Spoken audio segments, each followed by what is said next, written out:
Hello everyone. आप सभी को पता होगा कि बहुत सारे ऐसे दोस्त होते हैं जो कॉलेज में पढ़ते हुए भी चाहते हैं कि एग्जामिनेशन सर क्लियर करना है। कैसे मैनेज करें उन एग्जामिनेशन को, जो एग्जामिनेशन आपको लगते हैं कि आपके लिए बहुत टफ हैं और बहुत इंपॉर्टेंट भी हैं। तो जितने भी एस्पिरेंट जो कॉलेज में हैं और कॉलेज के साथ साथ अपनी कॉलेज की प्रिपरेशन या कॉलेज की जो पढ़ाई चल रही है उसके साथ साथ एसएससी जेई एग्जामिनेशन भी क्रैक करना चाहते हैं, उनके लिए ये खास वीडियो मैं आज आपको प्रोवाइड करा रहा हूँ।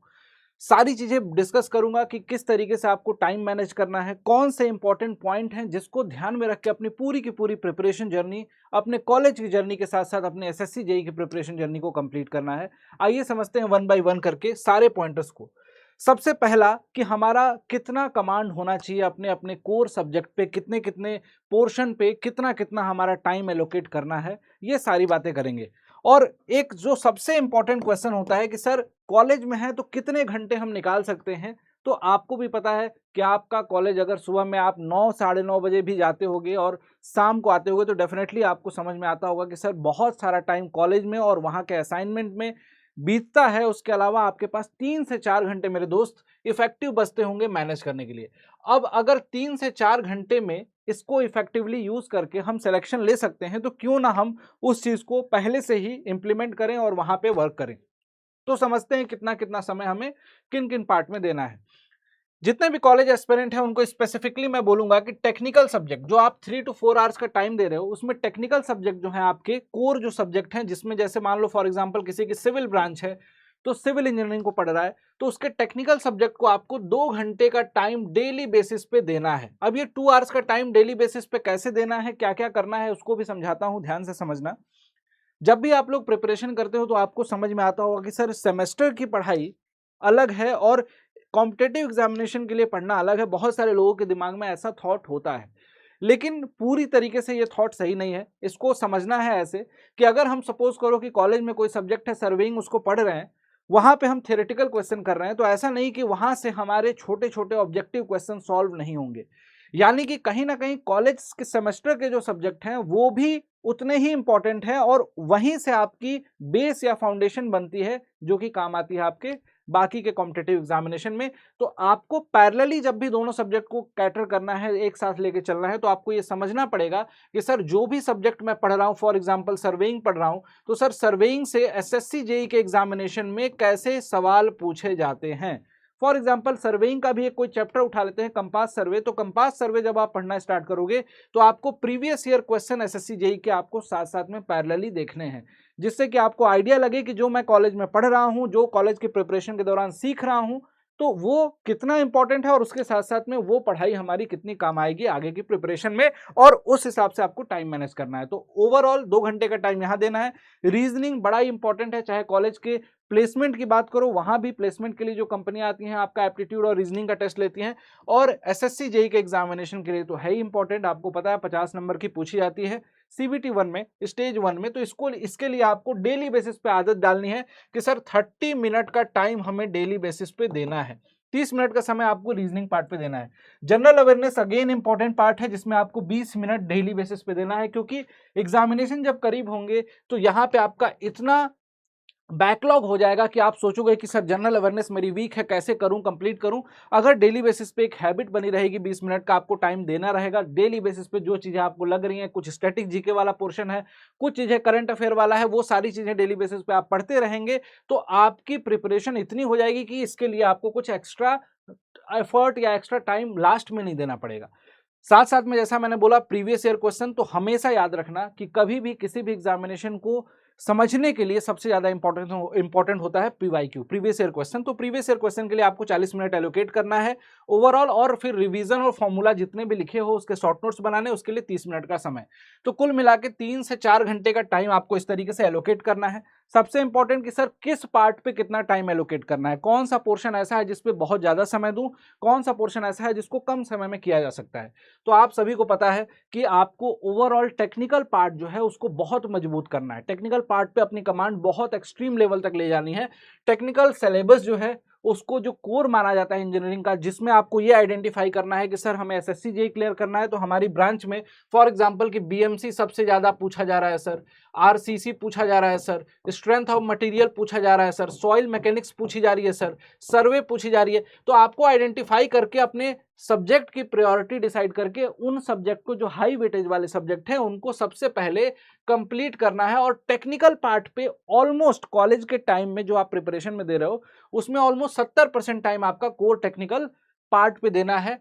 रीजनिंग पे आपको ऑलमोस्ट 15%, जनरल अवेयरनेस पे 10%, प्रीवियस ईयर के क्वेश्चन पे बाकी 5%, मॉक टेस्ट पे आपको टाइम देना है। क्योंकि ओवरऑल जो आपकी प्रिपरेशन, आपका बेस जब मजबूत हो जाएगा, टेक्निकल पार्ट मजबूत हो जाएगा, तो ओवरऑल आपकी पूरी की पूरी प्रिपरेशन जो है प्लान्ड हो जाएगी, सही हो जाएगी। और लास्ट में आपको ये फील होने लगेगा जब मॉक टेस्ट दोगे, जब एग्जामिनेशन के लिए जाओगे, तो आपको फील होने लगेगा कि आप कॉन्फिडेंट फील कर रहे हो, आपके एग्जामिनेशन जो है निकलने के चांसेस बढ़ जाएंगे। आप खुद फील करने लगोगे कि मैं इस एग्जामिनेशन को फोड़ सकता हूं, अच्छे से क्लियर कर सकता हूं।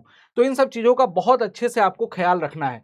और रही बात कि सर कौन कौन सी ऐसी मिस्टेक होती हैं जो जनरली हमसे हो जाती हैं एग्जाम टाइम की प्रिपरेशन के दौरान, कॉलेज टाइम में पढ़ते समय, तो सबसे बढ़िया और सबसे अच्छा एग्जांपल आपको देता हूं कि जब भी आप लेक्चर्स देखना स्टार्ट करते हो, फॉर एग्जांपल कोई सब्सक्रिप्शन लेते हो, जैसे कोर्सेज खरीदते हो, फैकल्टी के लेक्चर्स देखना स्टार्ट करते हो, तो आपकी आदत बन जाती है कि सर केवल लेक्चर देख लिया और उसी को समझ लेते हैं कि हमारी पूरी प्रिपरेशन कंप्लीट हो गई, उससे रिलेटेड कोई भी एप्लीकेशन या प्रैक्टिस नहीं करते हैं। सबसे बड़ी गलती होती है, इसको बिल्कुल नहीं करना है। जितना पढ़ना है उसकी प्रैक्टिस करनी है, अदरवाइज नहीं पढ़ना है, वो किसी काम नहीं आएगा। अगला जो है, बहुत सारे टीचर्स को फॉलो करना। कभी कुछ किसी टीचर से इन्फ्लुएंस हो गए, कभी किसी, आपको बस ये देखना है कि कौन सा टीचर ऐसा है जिसकी ट्यूनिंग मेरे साथ मैच कर रही है, जिसका पढ़ाने का तरीका मुझे समझ में आ रहा है।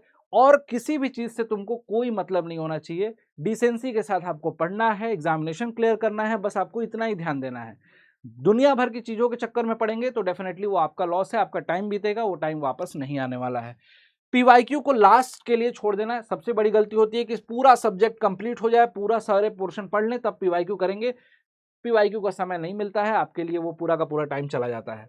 मॉक टेस्ट जो आप देते हो उसके एनालिसिस नहीं करते हैं। टेस्ट दिया, नंबर देखा कि सर 200 में से बस 70 ही नंबर मेरे आए, आपने सोचा कि नंबर बहुत कम है, डीमोटिवेट हो गए, सर आगे क्या करें। आगे के लिए आपने इसके एनालिसिस नहीं की। इसके एनालिसिस करना है, कौन सा सब्जेक्ट मेरा वीक था ये आइडेंटिफाई किया, उसके बाद उस सब्जेक्ट में क्या क्या वीक था, कौन कौन से टॉपिक वीक थे, उसको पढ़ा और फिर से मॉक टेस्ट दिया, फिर देखा कि हमारा इंप्रूवमेंट हुआ कि नहीं।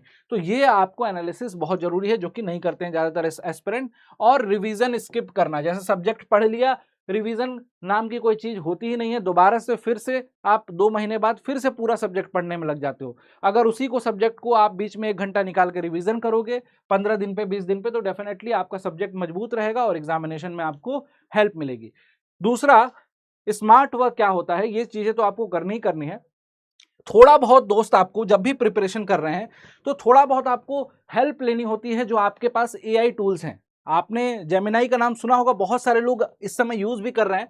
आपको करना क्या है, जैसे ही अपने डिवाइस में जेमिनाई ऐप होगा, गूगल जेमिनाई, या फिर आप डायरेक्टली क्रोम पे सर्च कर सकते हो, आप जाके जेमिनाई खोल सकते हो और उसमें कुछ भी नहीं समझ में आ रहा है कि सर क्वेश्चन कहाँ से लगाएं, क्या है, कौन से क्वेश्चन को टच करें, तो बेटा बस सिंपल से जाओ, सर्च करो। यहाँ पे जैसे देखो, सर्च किया टॉप 20 एसएससी जेईई सोम सिविल क्वेश्चन एमसीक्यू।